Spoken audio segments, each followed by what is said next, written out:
nous te disons merci. Merci de ce que ce matin,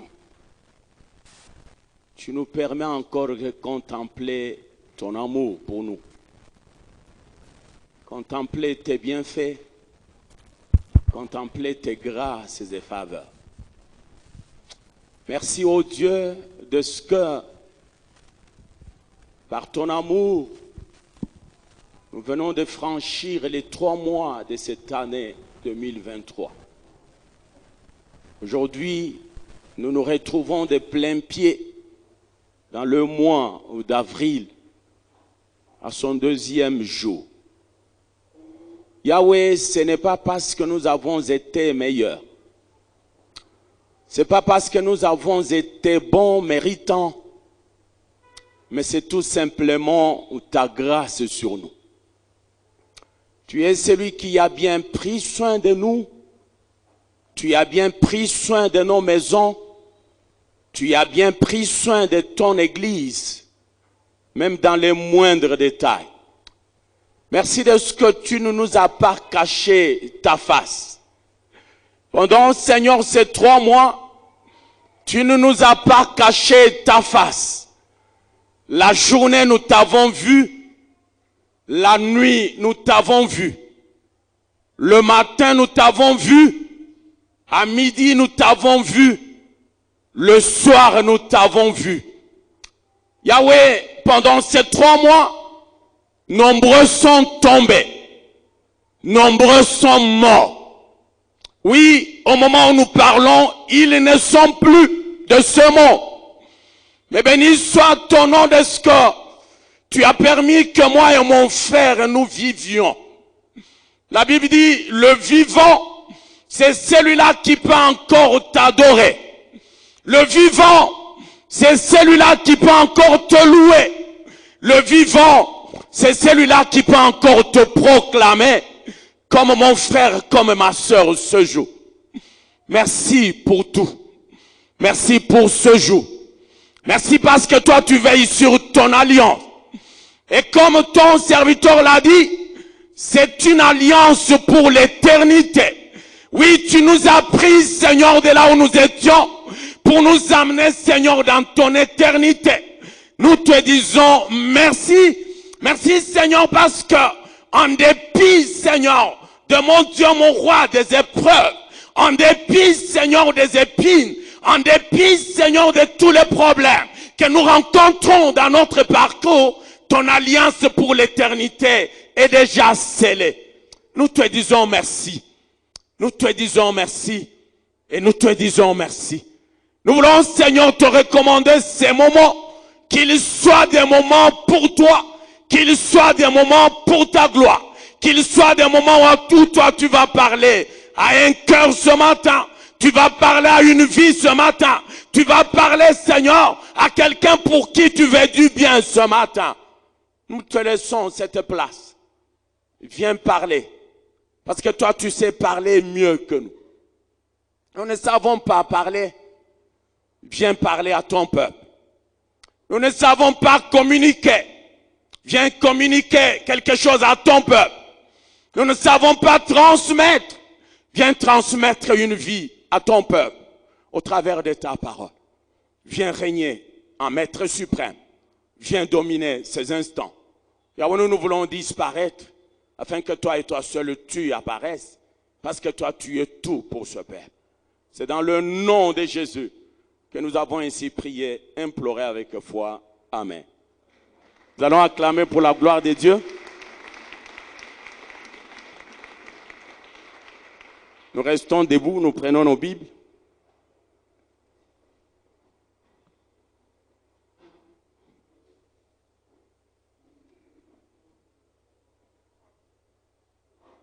Nous allons effectuer 2 lectures. La première lecture, nous sommes dans Ruth. Ruth, chapitre 1. Nous allons lire aussi un verset, et c'est le 9e. Ruth 1, 9. Et la deuxième lecture, nous serons dans Cantique des Cantiques, chapitre 2, Nous allons aussi prendre un verset, le verset 4. Que celui qui a trouvé puisse lire pour nous pendant que nous sommes debout.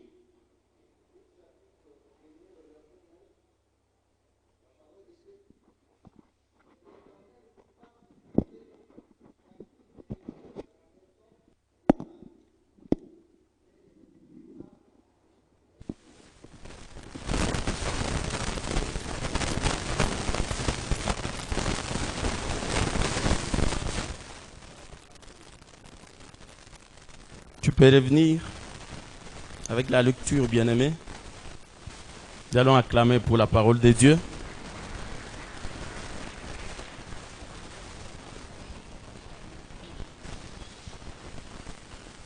Bien-aimés dans le Seigneur, nous bénissons encore grandement notre Dieu ce matin. Nous le bénissons pour la vie qu'il nous accorde, le souffle de vie.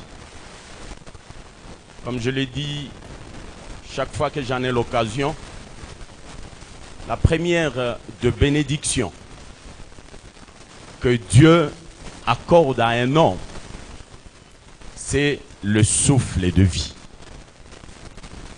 Ça veut dire, bien-aimé dans le Seigneur, que même si tu n'as encore rien vu, parce que Dieu t'accorde la vie, tu peux encore espérer. Alléluia. Alléluia. Tu es en train de demander le travail. Tu es en train de demander l'argent. Tu es en train de demander les enfants. Tu es en train de demander le mariage. Aussi longtemps que tu as le souffle de vie, aussi longtemps que chaque matin, Dieu te réveille, Dieu met de la vigueur dans tes membres faibles, Dieu remet de la vie dans ton être mortel, tu peux encore espérer. Alléluia. Ecclésiaste dit, il y a encore de l'espérance pour tout celui qui vit. Il y a de l'espérance. Parce que tu vis, espère. Parce que tu vis, persévère. Parce que tu vis, crois en Dieu. Crois aux promesses de Dieu. Crois en la fidélité de Dieu. Crois en l'alliance que Dieu a traitée avec toi. Crois. Alléluia. Crois. Même lorsque tout semble noir, même lorsque tu regardes autour de toi, rien ne va. Mais parce que tu vis, parce que tu as le souffle de vie, crois.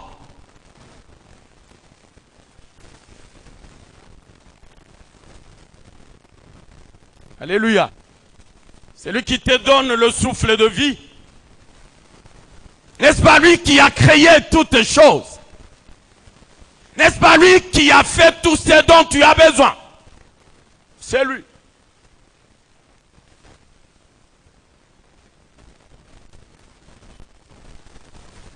Moi j'ai dit, est-ce que Dieu a besoin de l'argent? Est-ce qu'il a besoin du travail? Est-ce qu'il a besoin de l'or? Non. Il n'en a pas besoin. Mais s'il a ces choses, la Bible dit l'or c'est pour lui, l'argent c'est pour lui. S'il détient ces choses, c'est pour toi. Il les garde pour toi. Parce que lui n'en a pas besoin.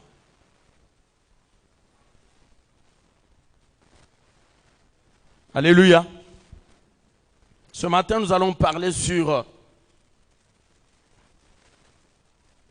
un petit thème que j'ai intitulé « Le mystère de la maison ».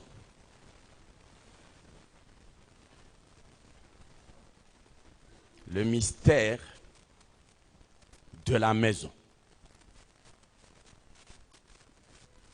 Alléluia. Alléluia. Bien-aimés dans le Seigneur, dans le premier texte que nous avons lu, ce verset 9 se trouve être les paroles de Naomi. C'est une prière de Naomi.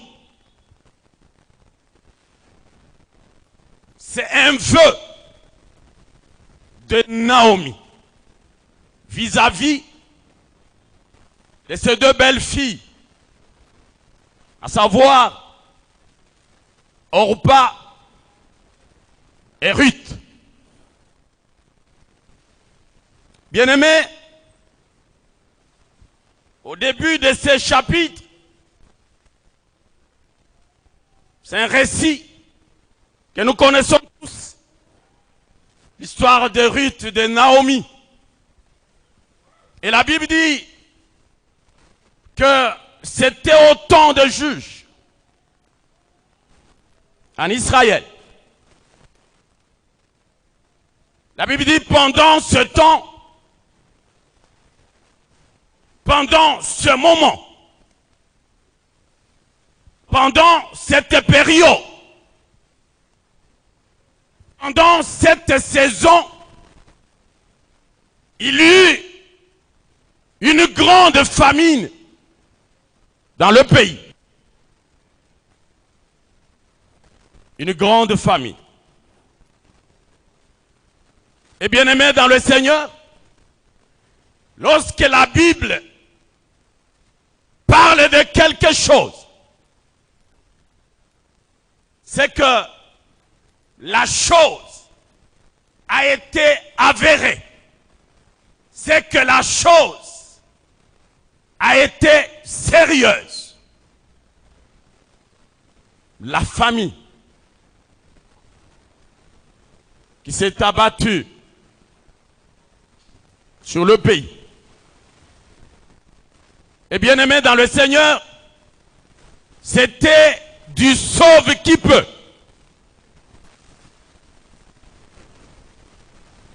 Du sauve qui peut. Ça veut dire que quelqu'un qui pouvait trouver le moyen de se sauver, il devait le faire. Sauve qui peut.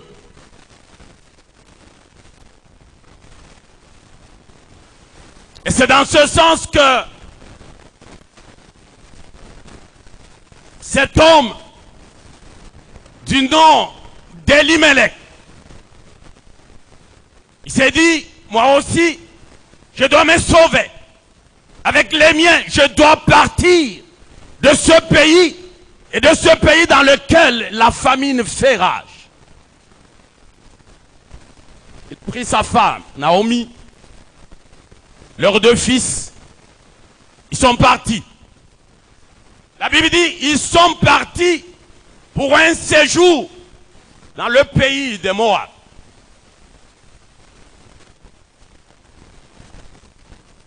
Parce que là, il y avait à manger.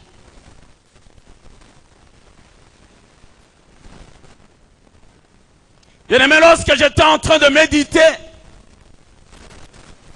j'ai vu la signification du mot Bethléem. Ce pays qui a vu partir Elimelech et toute sa famille. Et Bethléem signifie une maison de pain. Alléluia. Une maison de pain. Ça veut dire, bien-aimé dans le Seigneur, tout pouvait manquer dans ce pays, mais sauf le pain.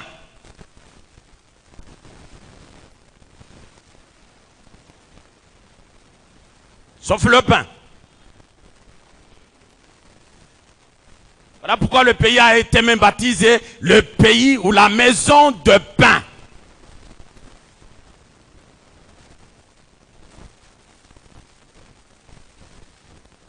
Mais il est arrivé, bien-aimé dans le Seigneur, que le pain manque dans ce pays. Étonnant, étrange. maison qui appelait maison de pain, et qu'il arrive que le pain manque.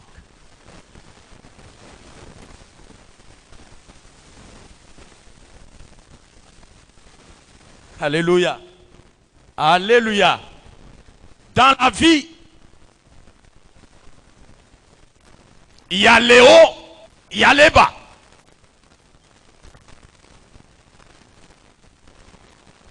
Dans la vie, il y a des moments.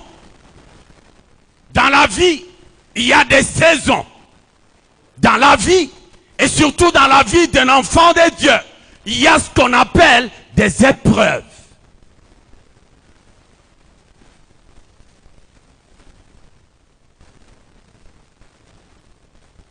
Alléluia. Alléluia. Bien-aimés dans le Seigneur, lorsqu'il vous arrive de traverser les moments comme je l'ai dit tantôt, les hauts et les bas, dans votre vie d'un enfant de Dieu, lorsqu'il vous arrive de passer par les épreuves, sachez que la bonté de Dieu, l'amour de Dieu, la fidélité de Dieu, et même l'alliance de Dieu, ces choses ont précédé ces épreuves dans votre vie. Voilà ce qui peut encore vous réconforter. Voilà ce qui peut encore vous redonner de l'espérance. L'alliance dans laquelle je me retrouve a précédé ces épreuves. L'alliance dans laquelle je me retrouve, cette alliance qui a été initiée par Dieu, a précédé ces hauts et ces bas. Je suis en train de traverser.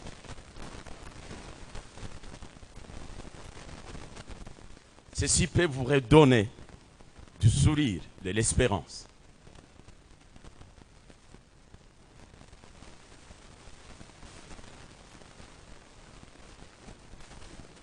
L'homme de Dieu nous a dit le vendredi que ces choses viennent pour nous épurer.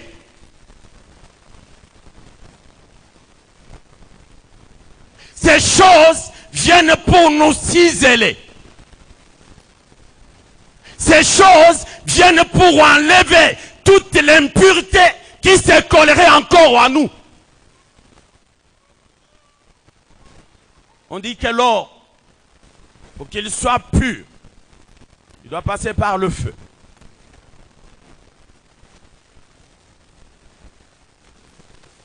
Alléluia. L'or doit passer par le feu.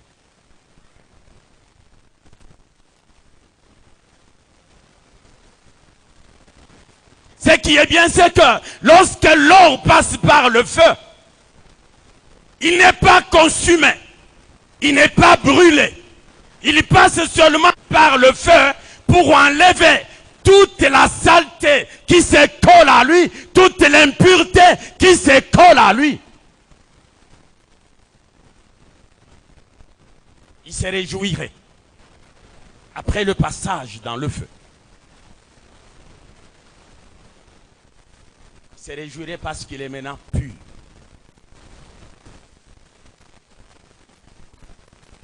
Alléluia.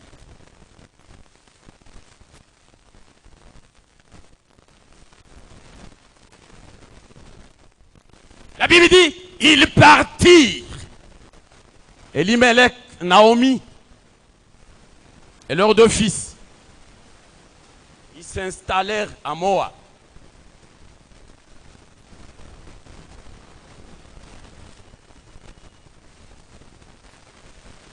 Ils sont partis.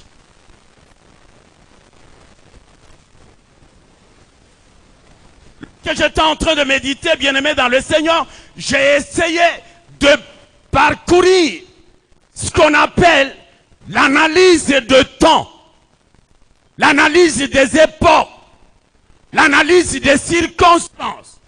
Je les ai passées en revue.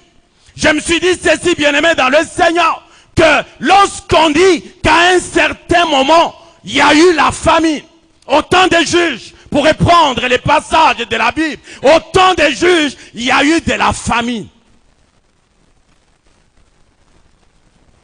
J'ai réalisé, bien-aimé dans le Seigneur,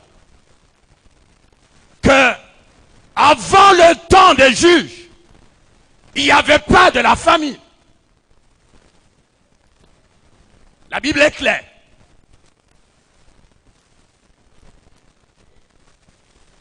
Ça veut dire avant ce moment, avant cette période, avant cette saison, il n'y avait pas de famine dans le pays. Et s'il n'y a pas de famine, ça veut dire qu'il y a l'abondance. S'il n'y a pas de famine, ça veut dire la moisson est abondante. La récolte est abondante.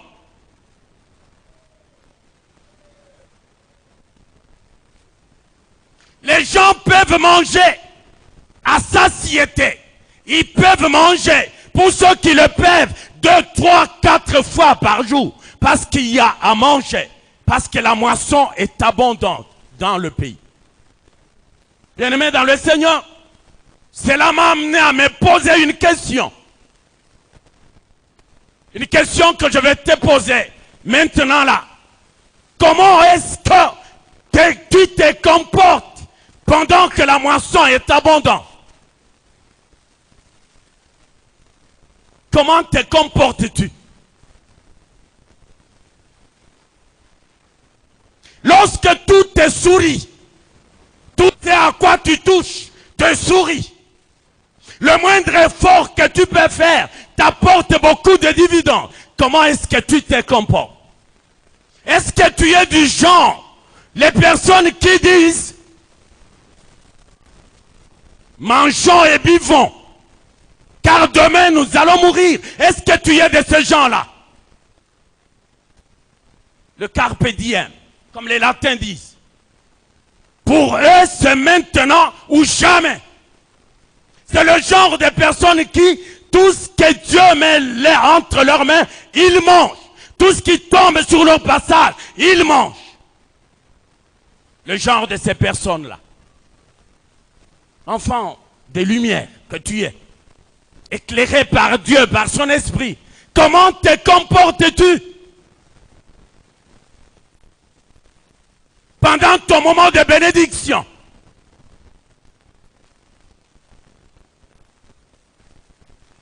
Alléluia. Papa, tu es là. Tu travailles quelque part. Dieu t'a béni avec le travail. Chaque fin du mois, tu as $300 de salaire. Chaque fin du mois, tu es salarié.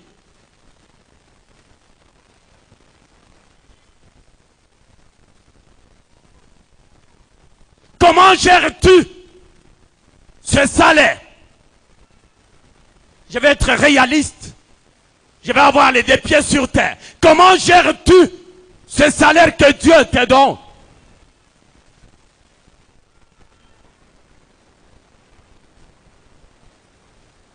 Est-ce que tu penses au lendemain? Ou tu es du genre, profitons du moment présent, mangeons, buvons, car demain c'est la mort?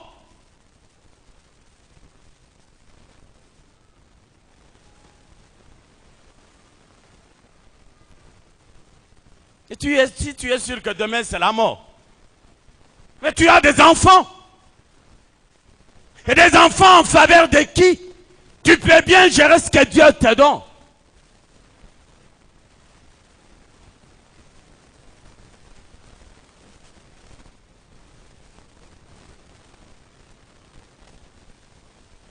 Si tu n'as pas d'enfant et que tu n'as même pas la foi que tu vas en avoir demain, que le Dieu que tu pries, c'est un Dieu qui exauce ta prière, tu peux quand même bien gérer ça pour laisser ça à l'église.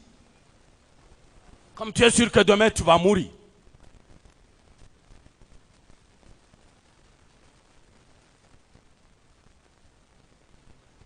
Comment gères-tu?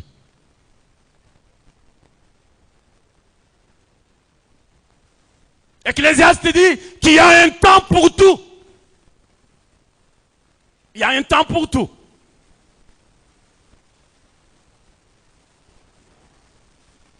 Il y a un temps pour avoir, il y a aussi un temps pour manquer. Ça veut dire que si tu y as aujourd'hui, il faut entrevoir l'autre saison. Il faut entrevoir le revers de la médaille. Il faut entrevoir.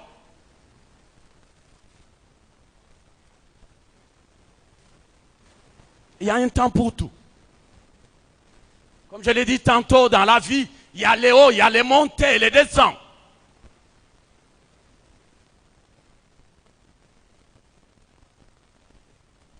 Où tu t'es dit, je mange, il y a kesho ajua Mungu. Où tu t'es dit, j'attends avoir la vision comme Pharaon ces jours-là.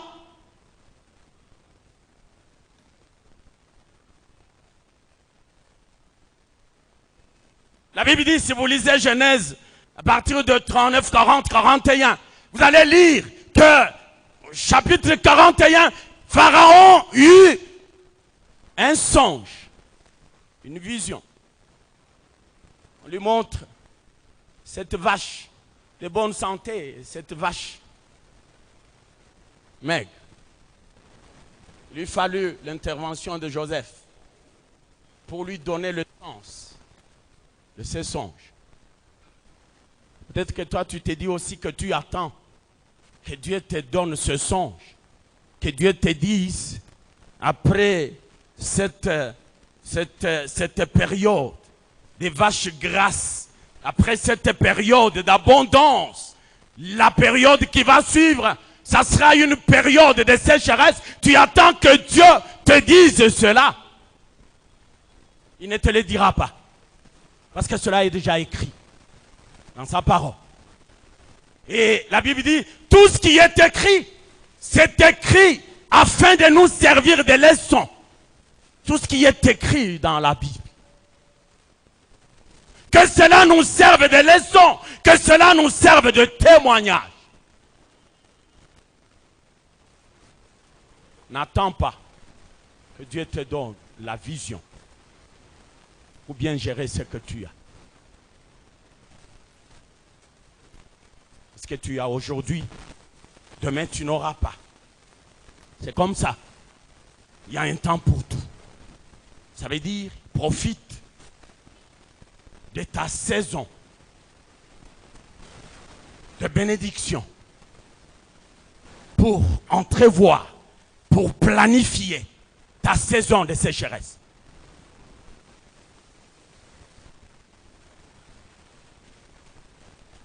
Est-ce que je parle à quelqu'un?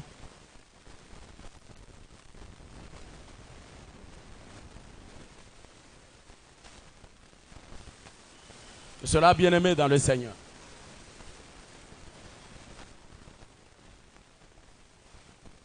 Lorsque l'on ne sait pas bien gérer nos moments de bénédiction, ni ole wetu. Ole wetu. La Bible dit, ils sont partis. Et dans quel pays? Le pays de Moab. Ils ont quitté le pays. Ils ont quitté la maison. Et la maison sur laquelle reposait la parole de prophétie.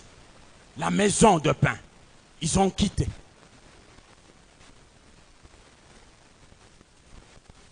Chrétien de Gamaliel Temple. Accepte de rester chrétien. Accepte de demeurer chrétien. Quelles que soient les épreuves, quelles que soient les saisons, quels que soient les moments, quelles que soient les périodes, accepte. Si tu n'es pas encore passé par là, il faut t'y attendre. Il faut t'y attendre. Mais lorsque ces moments viendront, reste chrétien. Lorsque ces épreuves viendront, reste fidèle, reste persévérant, accroche-toi à celui qui a traité l'alliance avec toi. Ces moments viendront, vouloir ou pas.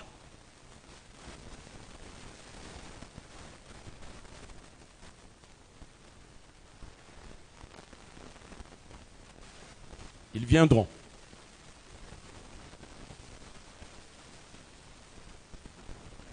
ils sont partis,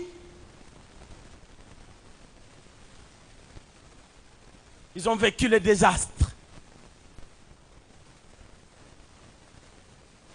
Elimelech meurt. Laisse Naomi veuve. Après ce moment, leurs deux fils, Machlon et Kiljon, ils prennent aussi des épouses dans le pays des Moab.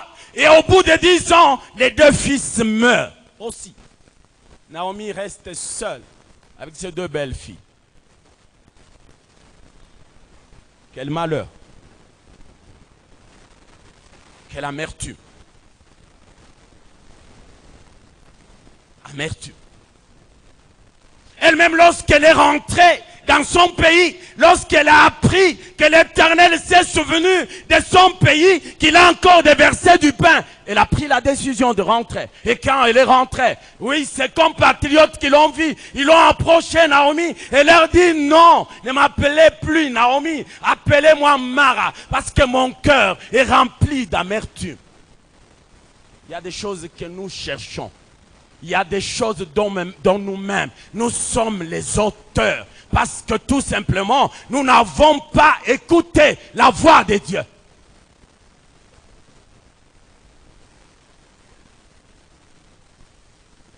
Le mystère de la maison. Bien-aimé, c'est ici que Dieu t'a établi. Alléluia. Dans Gamaliel temps. C'est ici. Moi, je ne sais pas pourquoi. Mais ce que je sais, c'est que c'est ici que Dieu t'a établi.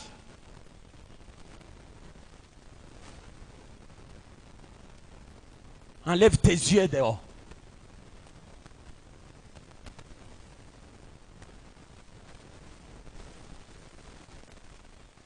J'ai dit des épreuves viendront sur ton passage, sur ta trajectoire. Ces choses viendront. Mais lorsque ces choses viendront, que ça ne soit pas une occasion pour toi de pouvoir regarder dehors. De pouvoir dire, ah je m'en vais. J'ai beaucoup prié. L'Éternel n'a pas agi. Le Dieu de Gamaliel Temple, le Dieu du pasteur Chichi, c'est comme si il est endormi. Je priais. La réponse n'est pas venue.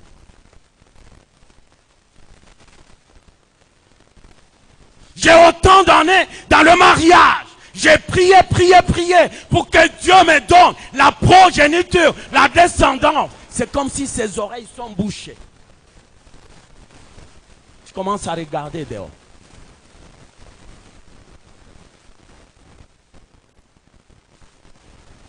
Tu es tenté d'aller dehors.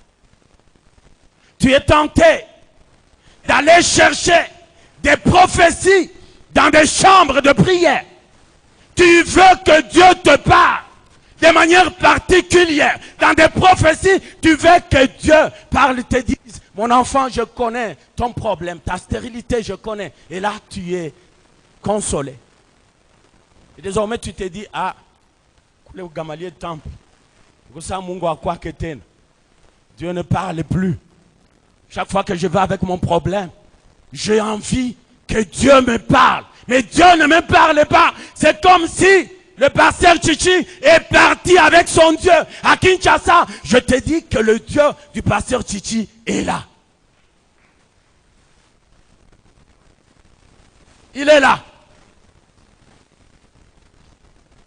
Il est là. Je te le rassure, il est là. Si toi tu ne le vois pas, moi je le vois pour toi. Moi j'ai les yeux pour le voir pour toi. Ça veut dire par rapport à ton problème, par rapport à ta situation, par rapport à ton dossier, Dieu te voit et il a une réponse pour toi. Ne promène pas des regards inquiets. Ne va pas chercher des prophètes. Ne va pas dans des chambres de prière. Tu laisses Dieu ici. Je ne suis pas convaincu que là où tu vas le rencontrer. Non. Alléluia. Alléluia. Lorsque tu laisses Dieu là où tu es, sois rassuré que là où tu vas, ça ne sera pas ce Dieu que tu vas rencontrer.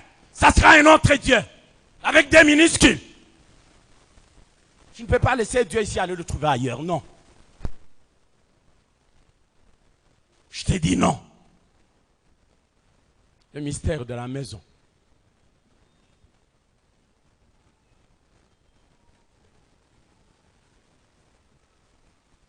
Pendant que Naomi, avec un cœur troublé, plein d'amertume, voulait rentrer dans son pays, elle réunisse de belles filles pour leur dire que je suis en train, j'ai décidé de rentrer dans mon pays.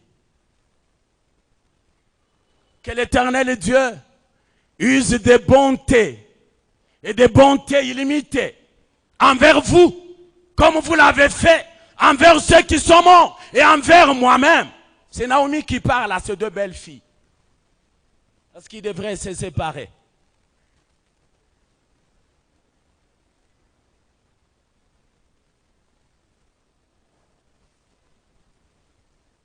Au verset 9 que nous avons lu,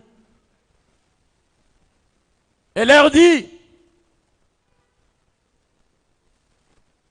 que Dieu vous fasse trouver la grâce à chacune de vous dans la maison de Marie. Que Dieu vous fasse trouver le repos.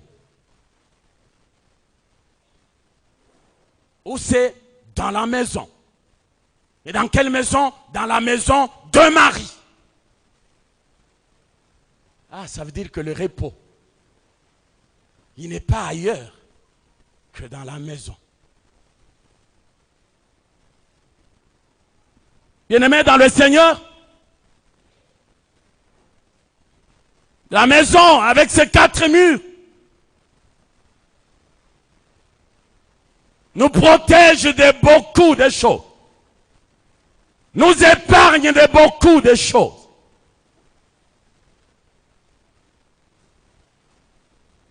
Lorsqu'il y a des intempéries là dehors, pour nous mettre à l'abri de ces dernières, la tendance c'est d'aller, de rentrer, d'entrer dans la maison.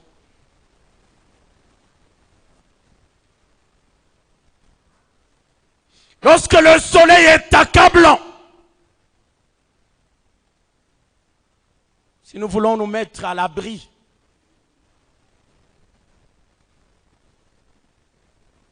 et à l'abri de ce soleil, nous avons tendance de rentrer dans la maison.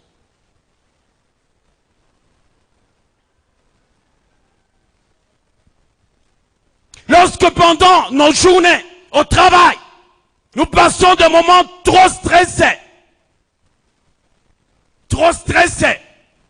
la tendance, c'est que après la journée du travail, que l'on rentre à la maison pour trouver du repos,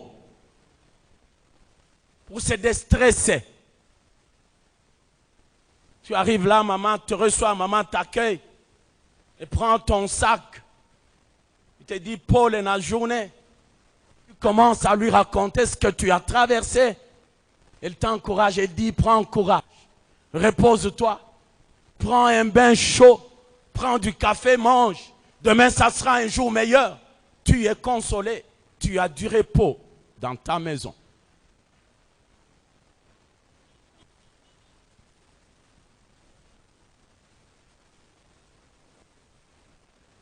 Lorsqu'on est dans la maison, on est rassuré qu'on a les garanties, qu'on a la protection, qu'on a la sécurité voulue. Lorsqu'on est dans sa maison.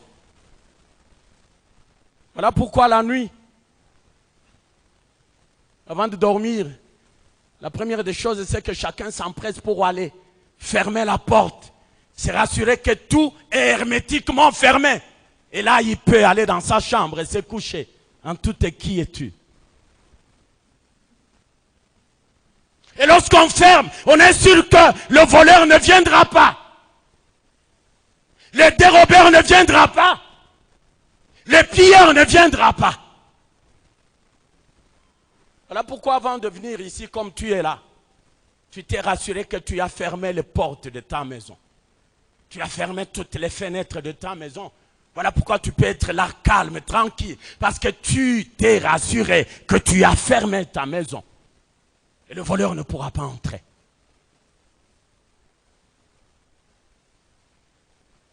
Le mystère de la maison.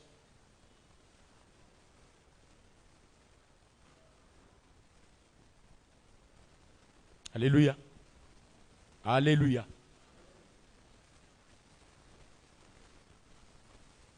Et leur dit que Dieu vous fasse trouver du repos dans la maison d'un mari. Naomi était convaincue que c'est dans la maison de Marie que la femme peut retrouver du repos. Elle était en train de parler à Orpa, à Ruth. Elle était en train de parler à une femme. Elle était en train de parler à l'image, à l'église, je dirais. La femme qui est l'image de l'église. Naomi parle. Le repos, c'est dans la maison de ton mari. Alléluia. Je me rappelle lorsque nous étions en train de faire la cour à celles qui sont les mères de nos enfants aujourd'hui.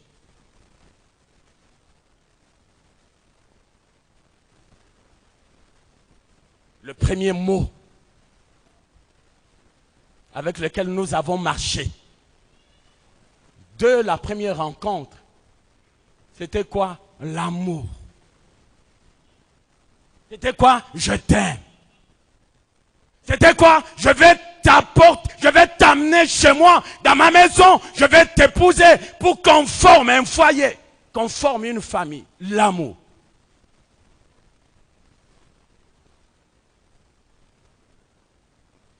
Je me rappelle que on a fait des va-et-vient avec ce verbe. Ça veut dire nos sœurs, nos épouses aujourd'hui, elles ne nous ont pas cru à peine venues. Non. Elles ne nous ont pas cru. Tu pouvais aller aujourd'hui. Demain tu vas, après-demain. Le mois prochain tu vas. L'autre mois tu vas. Ainsi de suite. Et elles nous ont fait marcher. Hein. Vous nous avez fait marcher. Alléluia. Vous nous avez fait marcher. Par moment, on pouvait rester, vous pouviez rester là-bas jusqu'à 23 heures, jusqu'à minuit, en train de dire la même chose. Ce n'était pas ça le problème. Le problème, c'est que tu voudrais te rassurer qu'après toi, il n'y a pas quelqu'un d'autre qui va passer. Lorsque tu te décides de quitter à minuit, ça veut dire, après toi, il n'y aura personne d'autre qui va passer. C'est toi qui as fermé la porte. Tu es parti, le rendez-vous pris pour demain. Un ami me dit, il utilise une expression, il dit, nilienda kupandisha drapeau, magharibi mimi nenda ishusha. Vous nous avez fait marcher.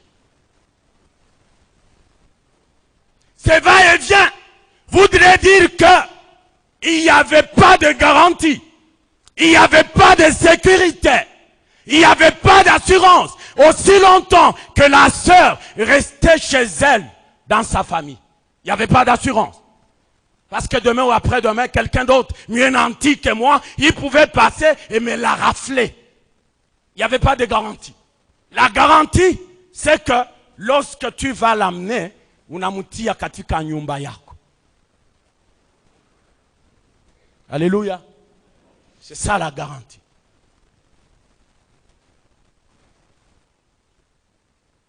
Mais il y en a qui pensent qu'après avoir amené la sœur dans sa maison, il n'a couché. Non.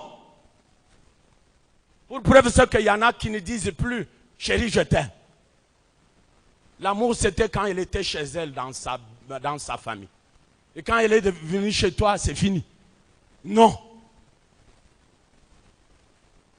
L'assurance, la garantie, la sécurité, c'est dans la maison. Voilà pourquoi il y en a qui peuvent partir, les maris qui peuvent partir. Anaïnda du matin à 6 heures, il va au travail. Après le travail, il va dans des rencontres avec ses copains, avec ses amis, pour rentrer à 23 heures. Il rentre tout en étant sûr que j'ai laissé quelqu'un à la maison. J'ai laissé ma femme à la maison. J'ai laissé mes enfants à la maison. Il rentre assuré. Pourquoi? Parce que tu es déjà dans la maison. Dans les 4 murs où tu ne peux plus sortir.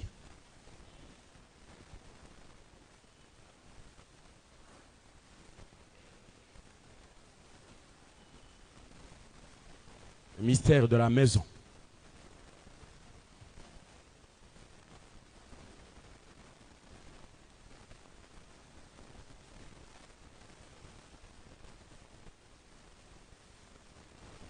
Ce qu'on n'a pas pu trouver dehors, on ne peut le trouver que dans la maison. Ça veut dire que nous sommes appelés à faire de nos maisons des lieux de paix, des lieux où on a envie de venir. C'est pas comme je disais l'autre fois au moment, le papa, il décide de venir lorsqu'il est sûr que la maman est déjà dans la chambre en train de ronfler. Pourquoi? Parce que dans la maison, il n'y a pas de paix. La maison n'est pas un lieu de paix, n'est pas un lieu où il fait beau vivre. Il vient, il trouve la maman déjà endormie. Il peut s'en aller aussi, il s'endort à 6 heures, 5 heures. Quand la maman est encore endormie, il s'élève, il prend son bain, il part.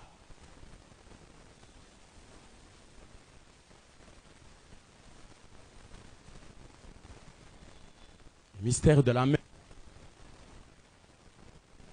Si tu veux échouer, cet échec va commencer à partir de ta maison. Si tu veux réussir, cette réussite commence à partir de ta maison.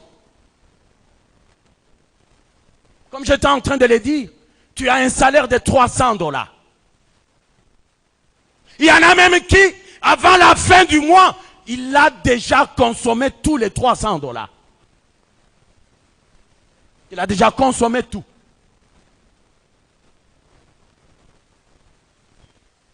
Il y en a qui, sachant bien que mon mari touche 300 $, à la fin du mois, elle sait que mon mari a touché entre le 25 et le 30. Elle amène un état de besoin de 1000 $.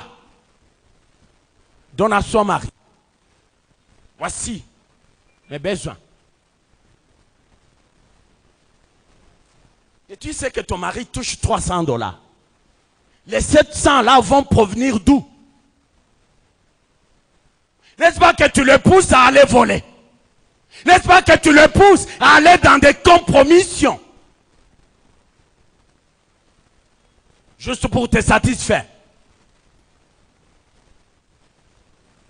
Ça veut dire que lorsque la maman amène un état de besoin pareil, ça veut dire qu'elle est décidée à ne jamais épargner. Parce que le mari fera tout pour aller chercher le solde, le gap, aller chercher et venir satisfaire aux besoins de sa femme.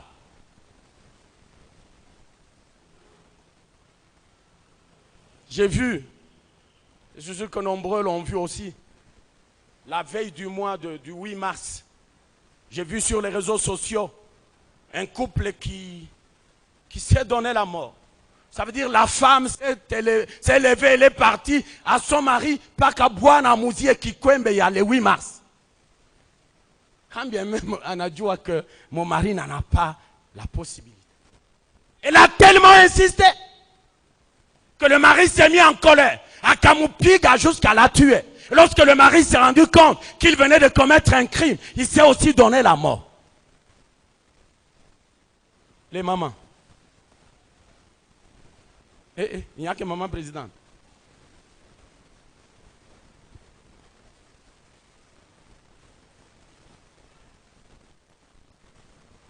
Alléluia. Est-ce que tu sais vivre par rapport à tes moyens? Parce que tu ne vis pas pour autrui. Tu ne vis pas par rapport à autrui. La vie n'est pas une compétition. Ce n'est pas une course. Ce n'est pas que j'ai vu la sœur telle habillée en grand super. Moi aussi demain. Non. Amuna pato sawa.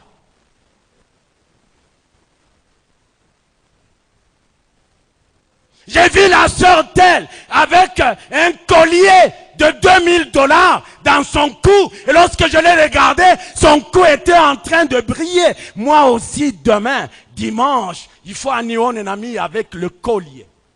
Tu ne vis pas pour autrui. De la même manière que vous n'êtes pas nés le même jour. De la même manière que vos étoiles ne brillent pas de la même façon. De la même manière que les promesses de Dieu sur vous ont des jours différents. De la même manière que votre mode de vie doit être différent du mode de vie de l'autre. Tu ne vis pas pour autrui.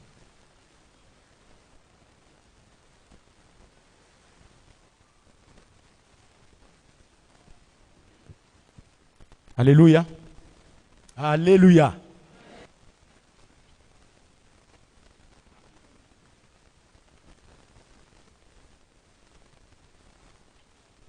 Cantique des cantiques. C'est un livre que nous lisons rarement. 4:2, il dit, il m'a fait entrer dans la maison du vin. Et la bannière qu'il déploie sur moi, c'est l'amour. Est-ce que nous pouvons acclamer pour la parole de Dieu?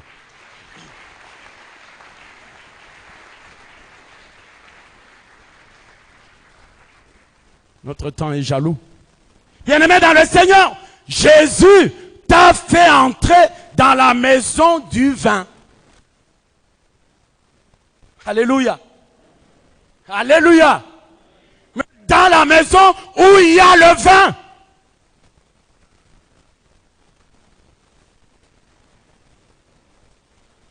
Ça veut dire que tu vas t'enivrer. Au nom de l'amour, tu vas t'enivrer.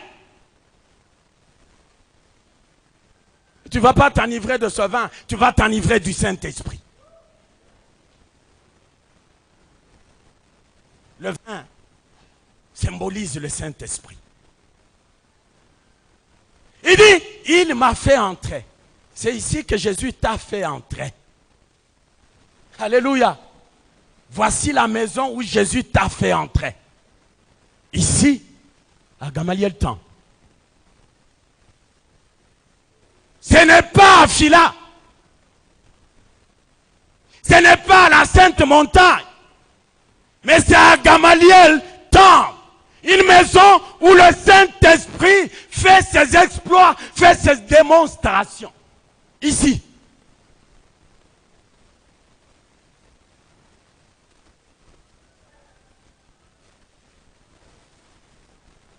Et Jésus, lorsqu'il te fait entrer dans la maison du vin, dans la maison où il y a le Saint-Esprit, c'est pour que toi tu marches selon l'Esprit. Quelqu'un m'entend? Aide-moi à marcher selon l'Esprit. Et je ne serai pas en train d'accomplir les œuvres de la chair. La maison du vin. Il dit, la bannière, le drapeau, l'insigne qu'il déploie sur moi, c'est l'amour. Quelqu'un peut acclamer pour la gloire de Dieu.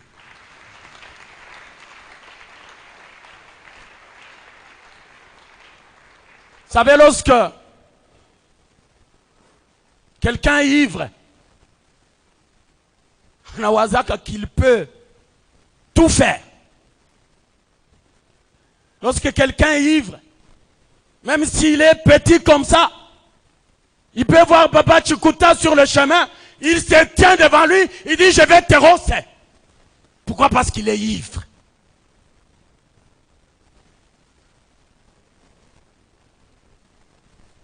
Lorsque, comme j'étais en train de le dire, nous étions en train de faire la cour à nos mamans aujourd'hui, nous étions en train de leur promettre tout, même les cieux. Ukinitika tu nitakupatia mbingu. Ukinitika tu, les cieux vont devenir ta propriété. Tu es en train de promettre sous l'ivresse du Saint-Esprit. C'est ce que Dieu veut. Que lorsque tu es ivre du Saint-Esprit, ou si on quitte. Lorsque tu es ivre du Saint-Esprit, ou si on quitte. Lorsque tu es ivre du Saint-Esprit, tu peux te tenir devant le diable et tu les roses parce que tu es ivre du Saint-Esprit. Alléluia.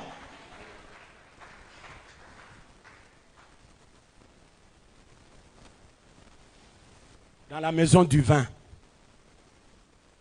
rassure-toi que tu t'enivres du Saint-Esprit.